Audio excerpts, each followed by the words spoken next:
الحمدللہ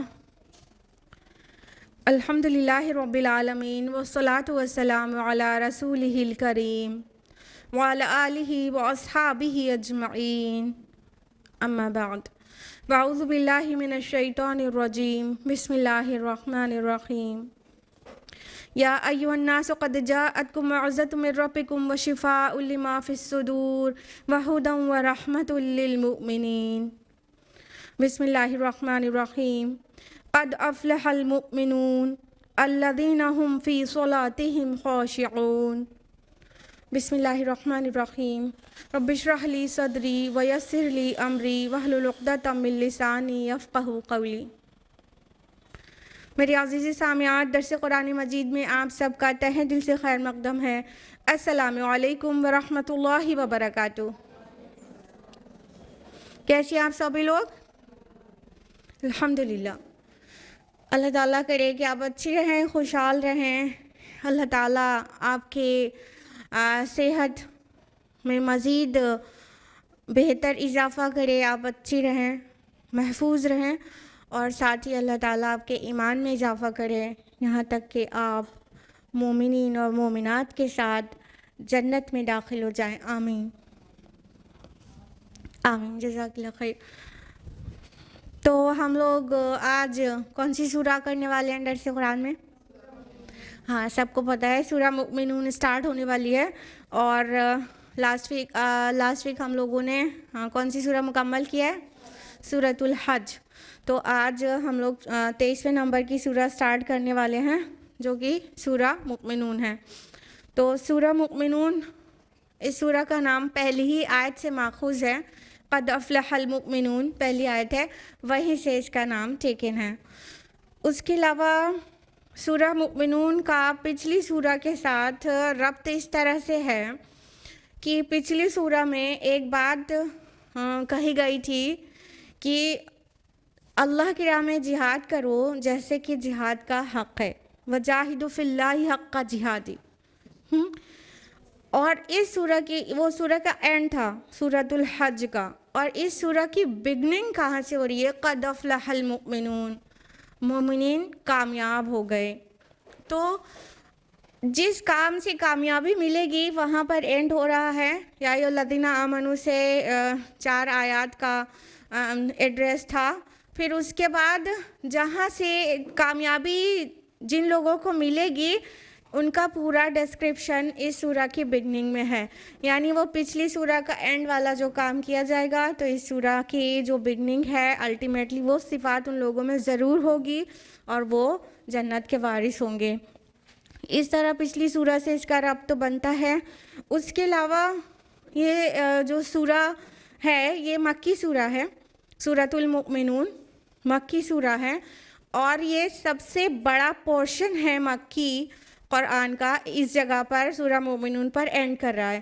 اگر سورۃ الحج کو مکی سورہ مان لیا جائے، جیسا کہ اس میں دونوں رنگ ہیں، تو اس کو مکی سورہ مانا جائے تو سورہ یونس سورہ نمبر 10 سے جو مکی صورتیں سٹارٹ ہوتی ہیں تو سورہ مومنون سورہ نمبر 23 تک وہ مکی صورتیں چلتی جاتی ہیں، یعنی 14 صورتوں کا یہ سب سے بڑا پورشن ہے مکی قرآن کا جو یہاں پر ہے، یعنی حجم کے اعتبار سے سب سے بڑا مکی پورشن آف قرآن یہاں پر ہے۔ اس کے علاوہ سورہ مؤمنون کی زمانہ نزول کی جہاں تک بات ہے تو یہ سورہ انبیاء کے بعد نازل ہوئی ہے، اور رسول اللہ صلی اللہ علیہ وسلم کے مکی دور کے مڈل پیریڈ میں، مکہ کا دور متوسط، اس میں نازل شدہ سورہ ہے، کیونکہ اس کے انداز بیان سے ایسا محسوس ہوتا ہے، یعنی کہ مخالفین کی، مشرکین کی تکذیب شروع تو ہو گئی ہے لیکن ابھی اس نے وہ شدت اختیار نہیں کی ہے جو آخر والی صورتوں میں محسوس ہوتی ہے۔ تو اس لیے یہ سورہ مکہ کے رسول اللہ صلی اللہ علیہ وسلم کے دور میں، بیچ میں، متوسط دور میں یہ نازل ہوئی ہے۔ اس کے علاوہ کئی اور شہادتیں بھی ہیں جس سے یہ واضح ہو جاتا ہے کہ یہ مڈل مکن پیریڈ میں نازل شدہ سورہ ہے، جیسے کہ آیت نمبر 75-76 میں ہمیں پتہ چلتا ہے کہ یہ مکہ میں جو قحط آیا تھا وہ اس ٹائم کی یہ نازل شدہ سورہ ہے. تو اس وقت تک عمر رضی اللہ عنہ ایمان لا چکے تھے اور وہ مڈل پیریڈ تھا. اور کئی روایات ہیں جس سے یہ واضح ہوتا ہے کہ عمر رضی اللہ عنہ کے سامنے یہ سورہ نازل ہوئی، یعنی ان کے ایمان لانے کے بعد. احمد، ترمذی، نسائی اور حاکم کی روایات ہیں کہ عمر رضی اللہ عنہ کے سامنے وہ کہتے ہیں کہ میرے سامنے یہ سورہ نازل ہوئی ہے، اور جب وہ نازل ہو رہی تھی تو رسول اللہ صلی اللہ علیہ وسلم ان کے سامنے تھے، اور آپ صلی اللہ علیہ وسلم نے اس کے نزول کے بعد خوشخبری دی کہ مجھ پر ایسی 10 آیات نازل ہوئی ہے کہ جس نے اس پر عمل کر لیا، اس کے مطابق اپنے کو ڈھال لیا، تو وہ جنت میں ضرور جائے گا. پھر اس کی 10 آیات کی تلاوت کی. اس سے بہت کلیئر پتہ چلتا ہے کہ یہ مڈل مکن پیریڈ میں نازل شدہ سورہ ہے. اس کے علاوہ موضوع اور مباحث کے اعتبار سے اس سورہ کا مرکزی موضوع ہے اتباع رسول کی دعوت. یعنی یہ شروع میں اللہ تعالیٰ نے کچھ مومنین کی صفات کا تذکرہ کیا ہے، اور اس کے علاوہ آفاق اور انفس میں کئی دلائل دیے ہیں. پھر یہ بات شروع ہو گئی ہے کہ تم رسول کی بات کیوں نہیں مانتے، اس کے مطابق کیوں نہیں اپنی زندگی کو ڈھالتے. تو اتباع رسول کی دعوت یہ پوری کی پوری سورہ کا ایک دم مرکزی مضمون ہے، یعنی اسی کے ارد گرد یہ سورہ گھومتی رہتی ہے.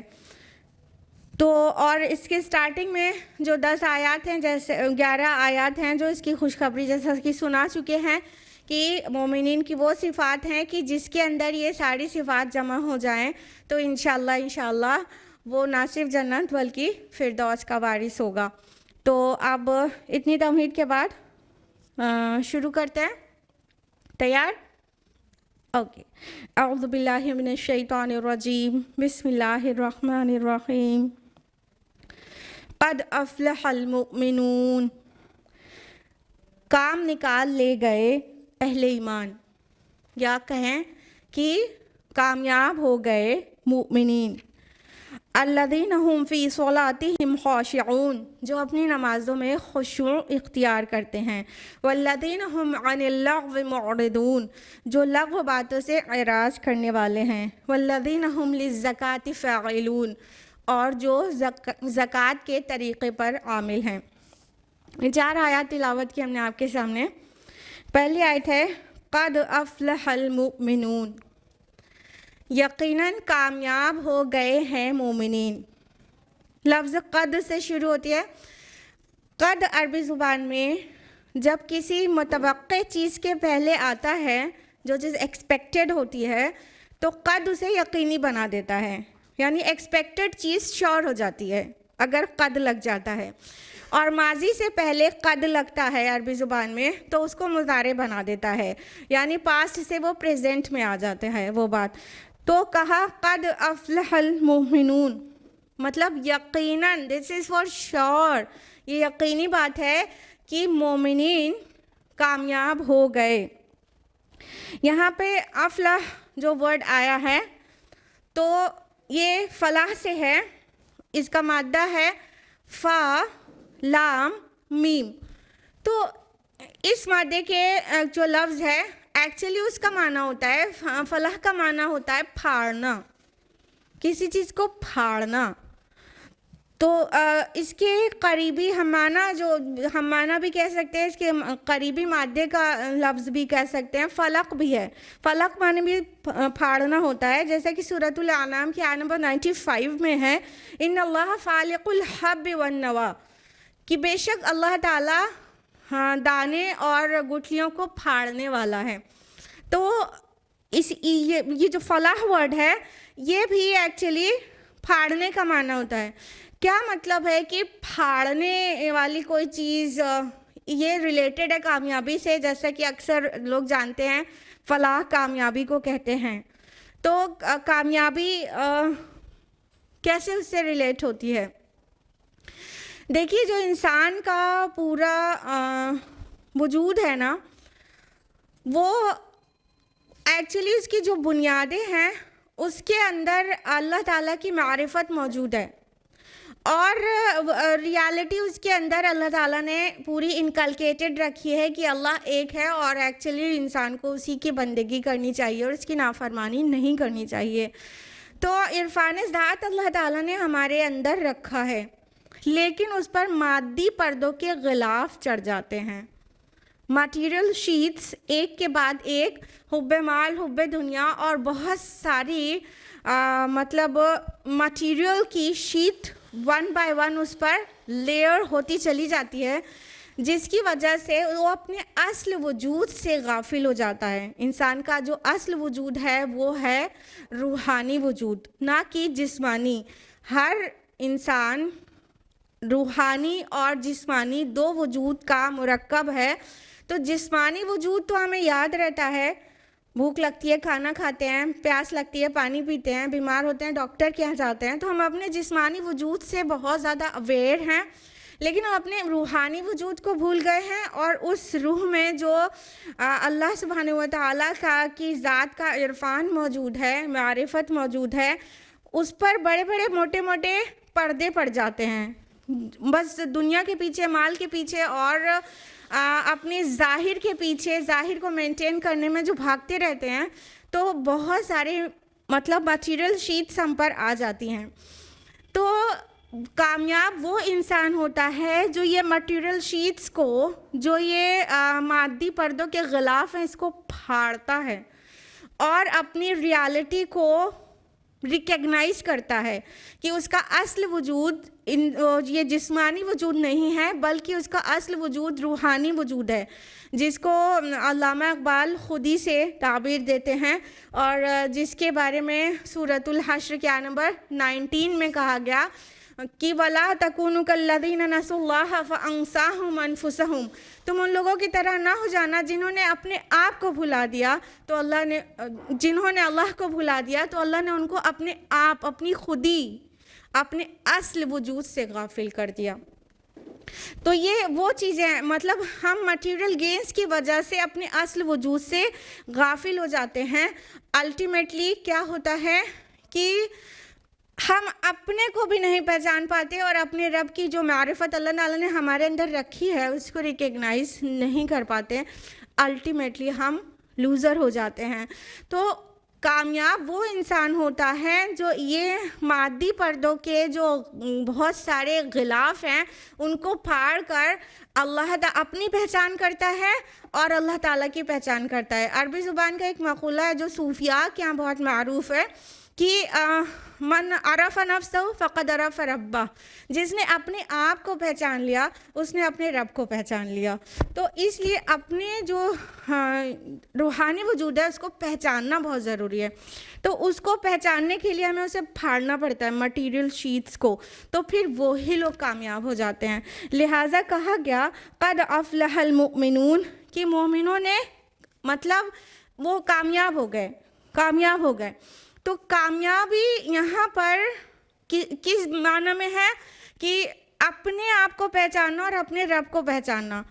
اور یہ کامیابی ہرگز وہ کامیابی نہیں ہے جو کسی کے کوئی بہت بڑا انعام دے دے یا کوئی بہت بڑا تحفہ مل جائے اس سے کامیابی ملی ہو، یا موروثی طریقے سے کوئی انہیرٹ کر لیں ہم پراپرٹی میں بہت کچھ تو کہیں کامیاب ہو گئے، نہیں۔ کڑی محنت اور سخت مشقت کے نتیجے میں جو کامیابی ملتی ہے اس کو فلاح کہتے ہیں۔ کہ مطلب بنا محنت کے مل گئی چیز کو کامیابی، فلاح وہ لفظ نہیں کہا جاتا۔ شدت کی کڑی محنت کے بعد جو چیز حاصل ہوتی ہے، فلاح کسان کو بھی کہتے ہیں، کیونکہ کسان زمین کو پھاڑ کر اس میں بیج کو چھپاتا ہے، لیکن کیا وہ زمین میں بیج کو ڈال کر جا کے سو جاتا ہے؟ پھر وہ 4 مہینے کے بعد خالی ہارویسٹنگ کرنے کے لیے آتا ہے؟ بتائیے۔ پہلے تو فلاح جو کسان ہے وہ کیا کرتا ہے، زمین میں بیج کو ڈالنے کے لیے ہل چلاتا ہے، کڑی محنت کرتا ہے، پھر اس کے بعد وہ مستقل اس کی خبر گیری کرتا رہتا ہے، اس کو ہر نقصان سے بچاتا رہتا ہے، روز روزانہ آ کے اس میں اپنی محنت لگاتا ہے۔ بہت زیادہ کڑی محنت کے بعد پھر وہ ٹائم آتا ہے جب وہ ہارویسٹنگ کرتا ہے، وہ اپنی فصل کاٹتا ہے، تو وہ کہلاتا ہے کہ وہ کامیاب ہو گیا۔ تو اس طرح جب کڑی محنت کے بعد جو کامیابی ملے گی آخرت میں، اس کو فلاح کہتے ہیں۔ لیکن اسلام میں کامیابی کا تصور بہت کنفائنڈ نہیں ہے۔ ہم اپنی زندگی میں کامیابی کا تصور کیا کرتے ہیں، کوئی ڈگری ڈپلومہ مل گیا تو کامیاب ہو گئے، بہت ہائی سیلری جاب مل گئی تو کامیاب ہو گئے، یہی سب ہمارے نظروں میں کامیابی کا تصور ہے۔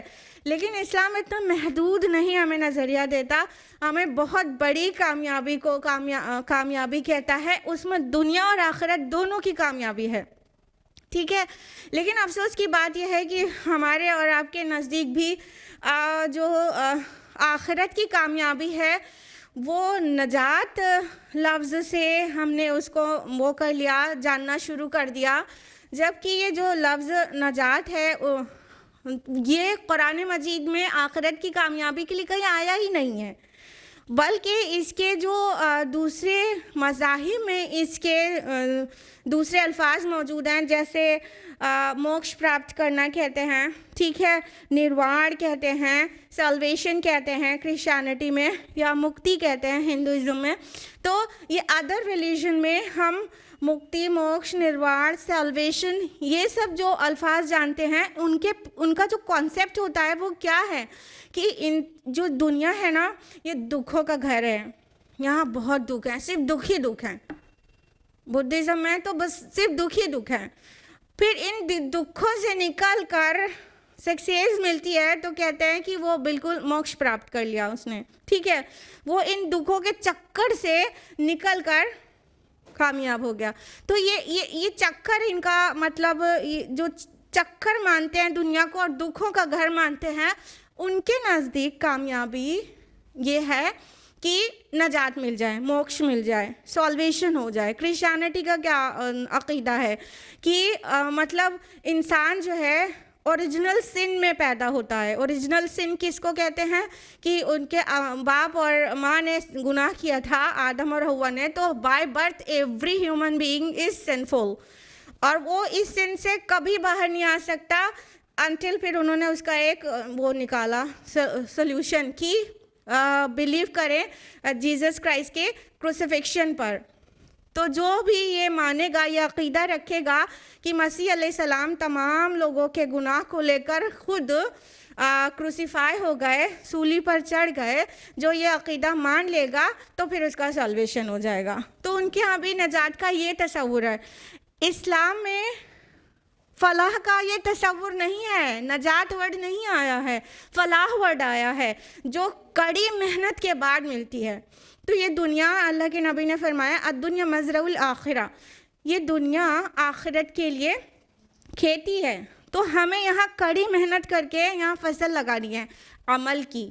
تو ہمارے جو اعمال ہیں یہ ہم ایک طرح سے اس کو کر رہے ہیں اور اپنے کو گارڈ کر رہے ہیں، کہیں کچھ غلط نہ ہو جائے، کہیں ہمارا سول امپیوریفائی نہ ہو جائے، کہیں گندگی اس کو نہ لگ جائے، یعنی ہمیں جھوٹ بولنے کی عادت نہ پڑ جائے، ہمیں غیبت، چغلی یہ سب نہ کرنے لگ جائے۔ کہنے کا مطلب کوئی بھی امپیورٹی وہ ہم کو نہ لگنے پائے، پورے ٹائم اپنے کو گارڈ کرتے رہیں۔ جیسے ایک کسان اپنی فصل کو بیج ڈال کے سو نہیں جاتا، پورے ٹائم اس کو گارڈ کرتا ہے، پھر جا کے ایک وقت آتا ہے اور اس کے اوپر محنت ہی کرتا ہے، بہت کڑی محنت کرتا ہے، پھر جا کے ایک وقت آتا ہے کہ وہ اپنی فصل کو کاٹ پاتا ہے، پھر وہ خوش ہو جاتا ہے اور کہتے ہیں وہ کامیاب ہو گیا۔ تو اس طرح ہمیں اپنی دنیا میں اپنے اعمال کے ذریعے ہمیں اپنی فصل لگانی ہے، تو آخرت والے دن ہم وہ ہارویسٹنگ کریں گے، تو اس کو قرآن نے کہا کامیاب ہو گیا، فلاح اس کو کہا، اس کامیابی کو فلاح کہا۔ تو کہا مومنین فلاح پا گئے، انہوں نے اپنے اوپر پڑی ہوئے مٹیریل شیٹس کو پھاڑ دینے میں کامیاب ہو گئے، اور اس کو مٹیریل شیٹس کو پھاڑ کر اپنی سیلف کو ریکگنائز کیا، اور اللہ سبحانہ و تعالیٰ کی ذات کو اور اس کے صفات کے ذریعے، قرآن کے ذریعے اس کی معرفت حاصل کی، اور پھر وہ اپنے آپ کو پیور کیا انہوں نے، تو الٹیمیٹلی وہ لوگ کامیاب ہو گئے۔ اب تھوڑا سا مکہ کا وہ ہم پورا آپ کو تاریخی پس منظر بھی پتہ ہونا چاہیے جب یہ سورہ نازل ہو رہی ہے. جب یہ سورہ نازل ہوئی ہے مکہ کے دور متوسط میں، تو کیا مشرکین کا کیا تصور تھا؟ رسول اللہ صلی اللہ علیہ وسلم ان کو کہہ رہے تھے اللہ ایک ہے، اس پہ بلیو کرو، اور میں اللہ کا میسنجر ہوں، اور یہ قرآن کی طرف میں تمہیں بلاتا ہوں، یہ اللہ کی طرف سے آتی ہے. ان کو دعوت دے رہے تھے، اور وہ کیا کہہ رہے تھے کہ مطلب یہ کہتے ہیں کہ اسر و کسریٰ کی خزانے ان کے ہاتھ لگ جائیں گے، یہ کامیاب لوگ ہیں، یہ مطلب اپنی جوتیاں پٹکاتے پھرتے ہیں یہ مکے کی گلیوں میں. اللہ کو اپنا رسول بنانا ہوتا تو کسی طائف اور مکہ کے کوئی بہت بڑے رئیس آدمی کو کیوں نہیں بنا لیا اس نے. تو اس طرح سے تکذیب کر رہے تھے، اور ان کے نظر میں وہ لوگ بڑے کامیاب تھے اور بڑے دولت مند تھے، بڑے نام والے تھے، اور ان کے پاس لیڈرشپ تھی. تو اللہ تعالیٰ نے کہا کہ ایکچولی کامیاب مومنین ہو گئے. تمہاری نظر میں جو کامیابی کا تصور ہے وہ بالکل غلط ہے، یہ غلط تصور ہے. یہ دنیا ایک امتحان گاہ ہے، یہاں پر کسی کو ملنا، کسی کو نہیں ملنا، کسی کو کم کسی کو زیادہ ملنا یہ کامیابی کا سمبل ہے ہی نہیں، اور ناکامی کا سمبل، بلکہ یہ ایک ایگزامینیشن ہال ہے، اور یہاں پر جو کچھ بھی ہے وہ ایک رول پلے کی طرح ہے جو اوور ہو جانے والا ہے. اصل کامیابی یہ ہے جو آخرت میں ملے گی. اور یہی مومنین جن کو کوئی خاطر میں نہیں لانا چاہ رہا، جن کو چھوٹا دیکھ رہے ہیں اور غریب دیکھ رہے ہیں اور پریشان حال دیکھ رہے ہیں، ایکچولی انہوں نے کامیابی کا سودا کیا ہے. یہ کامیاب ہو گئے، اور وہ نامراد ہو جائیں گے جو لوگ رسول کی مان کر نہیں دے رہے ہیں. تو اس ماحول میں یہ آیات نازل ہو رہی ہیں کہ مومنین نے کامیابی پائی ہے اور مشرکین نے نہیں. جو تکذیب کر رہے ہیں وہ ہرگز کامیاب نہیں ہوئے ہیں. اگلی آیت ہے الذین هم فی صلاتہم خاشعون، جو اپنی صلاح اپنی نمازوں میں خشوع اختیار کرتے ہیں. صلاح ورڈ جو ہے یہ عربی زبان کا ہے. اس کا جو روٹ ہے وہ ہے صاد لام یا، جس کا معنی ہوتا ہے صلاح سنگولر میں ہے یہاں پر، اور اس میں جنس میں آیا ہے. اس کا معنی ہے، صلاح کا معنی ہوتا ہے اقدام الی الشیء، کسی چیز کی طرف متوجہ ہونا، بڑھنا، اور اس کا ایک معنی دعا بھی ہوتا ہے. تو صلاح کیا ہے؟ بندہ اللہ کی طرف متوجہ ہوتا ہے، اللہ اکبر تکبیر تحریمہ کہہ کے وہ ساری دنیا کی چیز کو پیچھے ڈال دیتا ہے. ٹھیک ہے، اللہ کی طرف متوجہ ہوتا ہے اور آف کورس اس سے دعا کرتا ہے. تو صلاح کا یہ معنی ہوتا ہے. اور اتنا ہی نہیں، کہا گیا سورہ احزاب سورہ نمبر 33 آیت نمبر 56 میں ان اللہ و ملائکۃ یصلون علی النبی، بے شک اللہ اور اس کے فرشتے نبی پر صلاح بھیجتے ہیں. تو آپ صلاح اللہ کی طرف منسوب کیا جائے تو اس کا کیا مطلب ہوتا ہے؟ اس کا مطلب اللہ تعالیٰ کا رحمت، شفقت اور محبت اور عنایت کے نظر سے بندے کی طرف متوجہ ہونا ہوتا ہے. صلاح میں بندہ جب صلاح پڑھتا ہے، صلاح قائم کرتا ہے، تو اس کا مطلب ہوتا ہے وہ اللہ کی طرف متوجہ ہو رہا ہے. اقدام الی الشیء ہوتا ہے نا، تو اللہ کی طرف متوجہ ہو رہا ہے. لیکن جب اللہ تعالیٰ کے بارے میں آ رہا ہے کہ اللہ نبی پر اور فرشتے صلاح بھیجتے ہیں، تو اس کا کیا مطلب ہوتا ہے؟ اللہ تعالیٰ اپنی رحمت کی اور شفقت سے بندے کی طرف متوجہ ہو رہا ہے. اور جب فرشتوں کی طرف سے آ رہا ہے تو ڈیفینیٹلی اس کا معنی نکل رہا ہے دعا، یعنی فرشتے نبی کے لیے دعا کرتے ہیں. اس کے علاوہ لفظ آیا کہ فی صلاتہم خاشعون، جو اپنی صلاح اپنی نماز میں، نماز ایکچولی پورے صلاح کے معنی کی جو جتنے معنی میں اس کے وسعت ہے اس کی ادائیگی نہیں کرتا جی لفظ نماز. تو صلاح کو بولنا پریفر کیا کریے آپ لوگ. تو جو اپنی صلاح اپنی نماز میں خشوع اختیار کرتے ہیں، یہ خشوع خاشعون جو ورڈ آیا ہے تو یہ خاشع کی جمع ہے. خاشع خشوع سے ہے، خشع سے ہے. خشع کا مطلب کیا ہوتا ہے؟ جھکنا، دبنا، عجز و انکساری دکھانا کسی کے سامنے بالکل، جب پورے باڈی ڈھیلی ہو، ٹائٹ نہیں ہو، ڈھیلی ہو کے کسی کے سامنے ادب سے جھک جائے تو اس کو خشوع کہتے ہیں۔ ایکچولی خشوع دل کے جھک جانے کا نام ہے، خشوع دل کے جھک جانے کا نام ہے۔ تو جب دل کسی کی طرف، کسی بڑی ذات اور اسپیشلی اللہ کی طرف جھکتا ہے تو اعضائے جسم اپنے آپ جھک جاتے ہیں۔ جو کچھ دل میں ہوتا ہے، جسم ایکچولی اس کو ریپریزنٹ کر دیتا ہے، باڈی لینگویج سے بھی پتہ چل جاتا ہے جو کچھ دل میں ہوتا ہے۔ تو اور جسم کے ایکچولی جھکنے کو خضوع کہتے ہیں۔ اسی لیے خشوع اور خضوع، صلاح میں خشوع اور خضوع کا بہت بات کیا جاتا ہے نا۔ تو خشوع دل کے جھک جانے کو کہتے ہیں اور خضوع جسم کے جھک جانے کو کہتے ہیں۔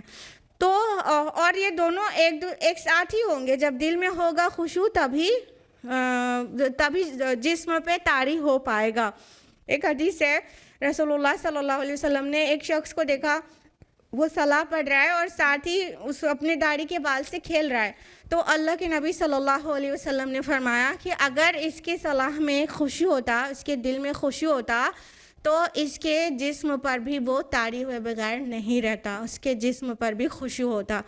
تو ایکچولی خشوع جو ہے دل کی کیفیت کا نام ہے، کہ ایک خصوصاً صلاح میں کہ ہم خالق کائنات، خالق دو جہاں کے سامنے کھڑے ہیں، جیسی ہیبت طاری ہونی چاہیے، جیسا جسم میں جھرجھری اور کپ کپی ہونی چاہیے، جس سے پورا جسم ایک دم نرم پڑ جائے، کھالے ملائم ہو جائے اور کوئی جوڑ اکڑا ہوا نہ رہ جائے، اس کیفیت کو خشوع کہتے ہیں۔ تو صلاح کا خشوع یہ ہے کہ انسان اللہ کی طرف متوجہ ہو اور اس سے ڈرے اور اس سے ہیبت محسوس کرے اور وہ محسوس کرے کہ وہ کس سے باتیں کر رہا ہے جب صلاح کے اندر ہے۔ اور اگر ان خشوع سے خالی نماز ہے تو نمازوں کی فرض کی ادائیگی تو ہو جائے گی، لیکن وہ جو مقاصد ہیں صلاح کے وہ حاصل ہو ہی نہیں پائیں گے۔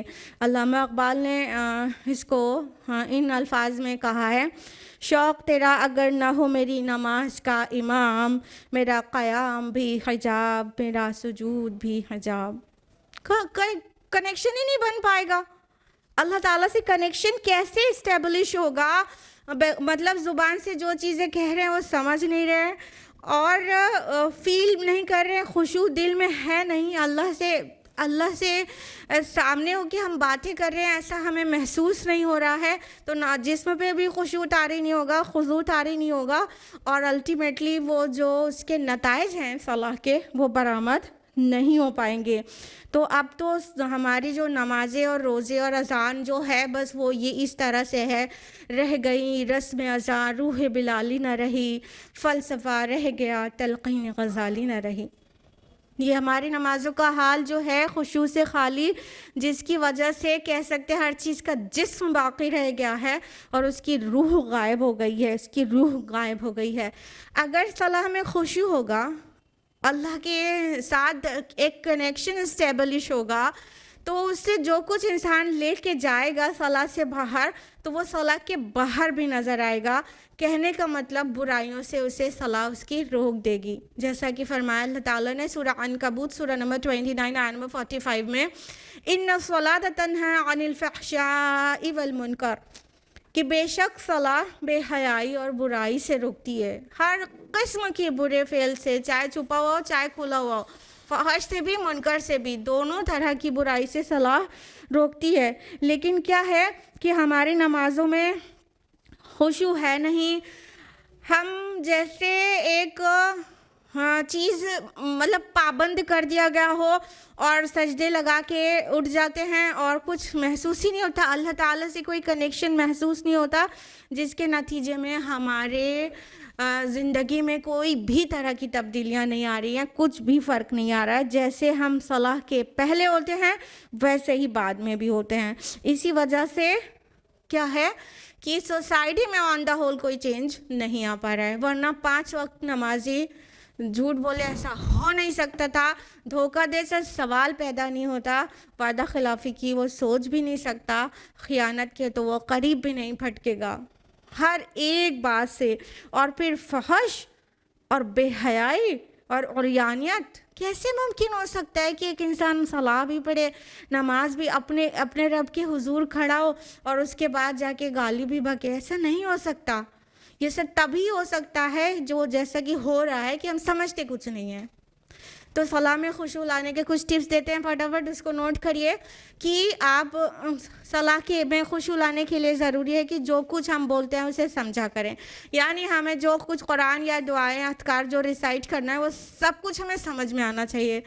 پریزنٹ مائنڈڈ رہنے کی بہت زیادہ کوشش کریں، اور جب دماغ کسی طرف بھٹکے تو جیسے ہی احساس ہو جائے کہ ہم کہیں اور سوچ رہے ہیں، اس کے بعد فوراً وہاں سے واپس آئیں، واپس سٹاپ کر کے سوچتے نہیں چلے جائیں۔